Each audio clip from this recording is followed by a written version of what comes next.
본 사랑하는 제자는 고백을 합니다. 그의 증언은 참되다 라는 말입니다. 그렇게 예수의 죽음을 드러낸 후에 요한복음의 저자는 두 사람의 행동을 기록합니다. 바로 아리마대 사람 요셉과 니고데모입니다.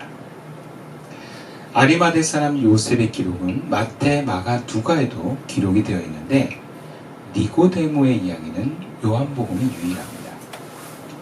근데 오늘 본문에서 두 사람은 공통적으로 예수의 장례를 위해서 최선을 다한 사람으로 나타납니다. 먼저 아리마대 사람 요셉은 빌라도에게 허락을 받아서 십자가에 달린 예수의 시신을 내려놓습니다. 놀라운 것은 그때 당시에 예수님의 12 제자들은 다 도망가 버리고 또 예수님의 동생들까지 도망간 그 어려운, 그 불편한 자리에 아리마대 사람 요셉이 홀로 가서 예수의 시체를, 그것도 빌라도 앞에 찾아가서 시신을 내어달라고 한 것입니다. 당시 로마인들은 십자가에 처형된 주 예수의 시체는 제대로 장사를 지내지 못하게 했고 그대로 맹금류에게 뜯어먹히겠다고 합니다. 그러나 특별한 경우만 장사를 허락하곤 했는데 지금 그 어떤 누구도 그 예수님의 시신을 달라고 나서지 않는 가운데 유일하게 아리마대 요셉이 빌라도에게 가서 달라고 한 것이고 그것을 빌라도는 허락한 것입니다. 근데 더욱 놀라운 것은 그 아리마대라는 요셉이라는 사람이 유대 공회의원의 높은 신분이었다는 겁니다. 지금 예수님은 유대 지도자들로부터 미움을 받아서 죽임을 당했습니다. 그 당시 공회의회의 그 분위기는 다 예수님을 시기하고 미워해서 죽게 한 주도한 사람들이 주도하는 자리들입니다. 그래서 그는 마음에는 벌써 아리마대 요셉이 예수의 제자였는데 그 유대 지도자들이 무서워서 그 사실을 지금까지 숨기고 있었다. 성경은 이렇게 기록합니다. 근데 그렇게 무서워서 숨기고 있었는데 놀랍게도 그 위협과 보복을 감수하고 당당하게 아무도 나서지 않는 그 빌라도 앞에 가서 예수의 시신을 내어달라고 한 것입니다. 그리고 그것으로 끝나지 않습니다. 아리마대 요셉은 그렇게 자신의 모든 것을 걸고 예수의 시신을 내린 다음에 장례를 정성껏 치릅니다. 그리고 자신이 소유한 예루살렘 근처에 아무도 사용하지 않는 새 무덤에 예수님의 시신을 모십니다. 유대인들은 그 당시 메시아를 기다렸습니다. 심지어 죽어서도 기다렸습니다. 메시아가 오시면 죽은 시신들이 부활한다고 믿었습니다. 그래서 그들의 신앙은 예수님이 예수님이 아니라 메시아가 이 땅에 올 때는 예루살렘 성으로 온다. 그러면 예루살렘 성 가까운 데서부터 죽은 시신들이 부활한다고 믿었습니다. 그래서 죽어서도 어떻게 해서든지 예루살렘 성전 가까운 데 묻히려고 했습니다. 그러다 보니 당연히 예루살렘에 가까운 무덤일수록 값이 비쌉니다. 더군다나 땅보다 동굴은 더 비쌉니다. 근데 그 동굴 중에서 아무도 써보지 않은 동굴은 더 비쌉니다. 그러니까 아리마대 요셉은 굉장히 부자인 사람입니다. 그것을 소유할 정도로. 마태복음에서는 부자, 아리마대 사람 부자라고도 얘기합니다. 그런 그가 예수님에게 아낌없이 내어준 것입니다. 자신이 묻힐 무덤을 아낌없이 내어준 거예요. 그리고 비슷한 사람이 바로 이어서 나옵니다. 바로 니고데모입니다. 그 역시 공회의원으로 그간 예수님을 믿는 것을 드러내지 않았습니다. 요한복음 앞에서 그와 관련된 중생에 관한 이야기를 예수님과 주고받은 이야기가 있는데 그 기록할 당시에는 니고데모가 예수님을 바로 따랐다는 이야기가 없습니다. 근데 니고데모는 그 이후로 분명 심경의 변화를 일으켰고 마음속으로는 이미 예수의 편이 되었다는 것을 성경 중간에 한번 보여줍니다. 그 요한복음 7장에 예수를 잡으러 갔던 아랫사람들이 그 일을 행하지 못하고 돌아와서 예수가 대단한 사람이라고 보고를 했을 때 바리새인들이 그들을 향해서 너희들도 미혹되었냐 하면서 저주하고 비난한 내용이 있습니다. 그런데 그때 니고데모가 바리새인들에게 우리 율법은 사람의 말을 듣고 그 행한 것을 알기 전에 심판하느냐라는 내용이 나옵니다. 그냥 반발한 거예요. 말로. 물론 적극적으로 예수님을 따라다닐 수는 없었지만 소극적으로나마 뭔가 예수님을 대변하는 모습을 보입니다.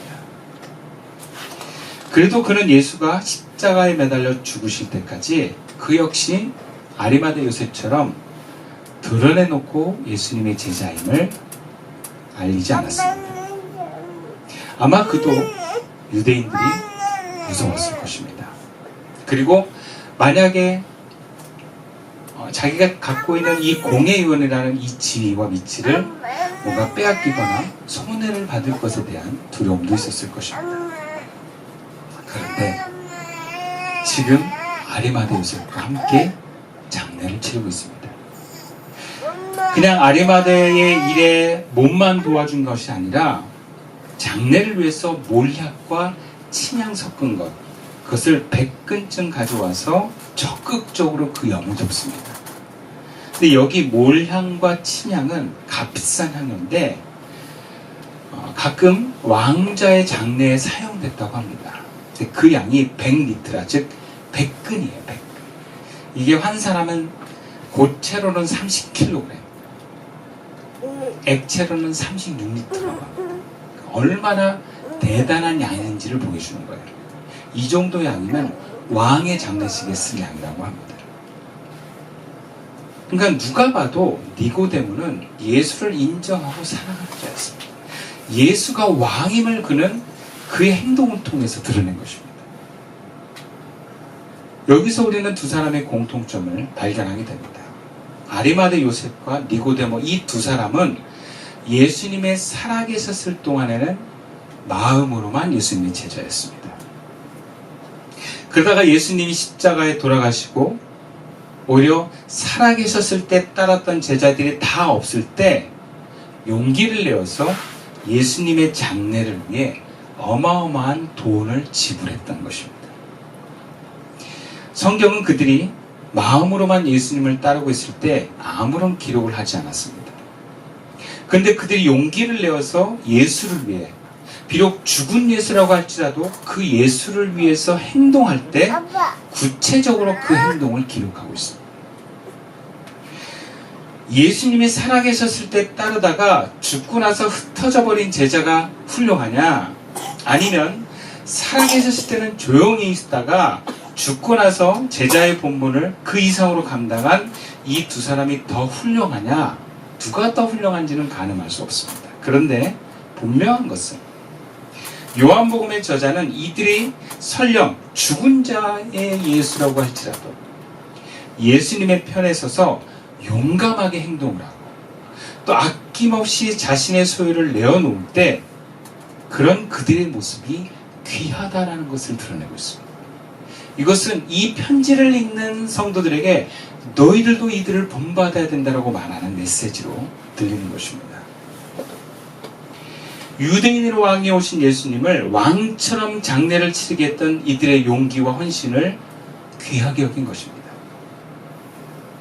무엇보다 그들의 재산을 아낌없이 마음껏 풍요롭게 내어준 것에 초점을 맞춥니다. 지금이나 그 당시나 물질은 마음입니다. 마음의 표현이 돈으로 나옵니다. 교회를 사랑하는 사람만이 교회에 헌금을 낼 수 있습니다. 요한복음의 저자는 아리마대 요셉과 니고데모가 죽은 예수님의 장례를 위해 이렇게까지 용기를 냈고 어마어마한 물질을 내어드린 데는 그들의 마음이 온전히 예수가 그리스도임을 인정했다는 것을 보여주는 것입니다. 오늘날에도 우리는 어렵지 않게 예수를 믿고 나 예수님을 사랑한다는 사람들의 이야기를 많이 듣습니다. 그런데 그렇게 말하는 사람들의 행동을 보면 사실은 그렇게 행동하지 않는 사람도 많습니다. 행동하지 않는 이들의 대부분은 교회 안에서 헌신하고 봉사하지 않습니다. 그러면서 예수님은 내 마음에 있고 나는 예수님을 잘 믿는다라고 말합니다. 어쩌면 교회를 중심으로 한 신앙은 옛날 신앙이다. 나는 이웃을 위해서 헌신하고 봉사한다고 얘기를 합니다. 그리고 자신의 일터가 교회라고 말하는 사람도 보았습니다. 그런데 보여지는 교회조차도 사랑하는 행동을 하지 않으면서 말과 마음만 있는 것은 뭔가 이상합니다. 오늘 요한복음의 말씀은 그런 마음만으로 예수를 따르는 것을 인정하지 않습니다. 오직 공동체를 위해서 헌신하고 믿음을 가지고 용기를 내어서 행동한 사람만이, 자신의 것을 아낌없이 내어놓는 사람만이 예수를 믿는 사람이라는 것을 증거하는 것 같습니다. 그러나 오늘날 교회는 많은 사람들이 교회를 외면합니다. 심지어 교회에 있었던 사람들까지도 교회를 떠나갑니다. 오히려 교회를 헌신하고 교회에서 봉사하는 그런 요구하는 교회는 더 이상 자본주의를 살아가고 개인주의라는 문화가 스며든 오늘의 젊은 사람들에게는 더 이상 매력적이지 않습니다. 그렇다면 왜 우리는 그렇게 교회를 향하여서 헌신과 수고하는 것이 더 이상 매력적이지 아니게 되었을까? 우리는 하나님이 인정하는 모습과 사람들이 인정하는 모습이 좀 다르다라는 것을 먼저 알아야 합니다. 오늘 본문에서 목숨을 걸고 빌라도에게 찾아가서 예수의 시신을 내린 그를 요한복음에서는 단순히 그 이름만 밝히고 있습니다. 아리마대 요셉. 그리고 끝입니다. 근데 마가복음, 마태복음, 누가복음에 다 이 요셉의 이야기가 나오는데 재미있는 것은 다 표현이 다릅니다. 마태복음에서는 부자 아리마대 요셉입니다.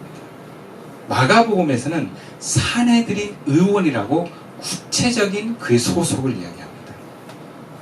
누가복음에서는 의로운 사람이라고 그의 성품을 이야기합니다. 근데 요한복음에서는 그냥 아리마대 사람 요셉입니다. 그럼 이것이 의미하는 것이 무엇이겠습니까? 요한복음에서의 시각은 아리마대 요셉이 부자였느냐, 높은 지위에 있는 뭔가 국회의원 같은 명예로운 사람이었느냐, 아니면 사람들한테 인정받는 의로운 사람이었느냐 중요하지 않다는 것입니다. 그가 예수를 위해서 용기를 냈느냐, 자기의 것을 내놓는 행동을 했느냐, 그게 중요하다라는 거예요. 오히려 그동안 그의 행동이 없었던 모습을 요한 저자는 부정적으로 묘사합니다. 38절 말씀이에요. 아리마대 사람 요셉은 예수의 제자이나 유대인이 두려워 그것을 숨기더니, 비밀리에 마음으로만 예수를 따르는 것을 좋지 않게 보고 있는 듯한 뉘앙스입니다. 여러분, 요한복음에서 강조하는 것은 행동입니다. 굉장히 믿음을 강조하는 것 같은데 알고 보면 행동입니다. 그것도 공동체를 위한 구체적인 행동입니다. 예수의 몸된 교회를 위해서 행동하는 사람만이 하나님이 기억하시고 그 믿음이 인정된다는 것을 말씀하는 것입니다. 그리고 그 믿음도 언젠가는 행동으로 드러날 시험을 받게 된다는 것을 말합니다. 아무리 그 마음에서 예수를 믿고 따르지만 시험이 왔을 때에 행동하지 않으면 그 믿음은 가치가 없습니다. 어쩌면 그 믿음도 가짜일 수 있습니다. 행동하는 만큼만 믿음이기 때문에 그렇습니다. 다른 모든 유대 지도자들이 드러내놓고 예수를 저주하고 죄인 취급하고 그의 죽음이 마땅하다고 손가락질할 때 아리마대 요셉은 예수가 유대인의 왕임을 인정하고 그의 죽음을 왕으로 대하고 왕으로 장례를 치른 것입니다.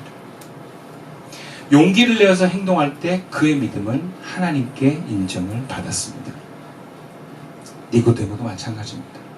소심하게 말로써 공회의원에서 반발은 했지만 그 역시 예수의 장례식에 귀한 향품을 마련해서 침향을 섞은 그 100근을 가져와서 예수의 장례를 치렀기 때문에 그는 인정받는 사람이 된 것입니다.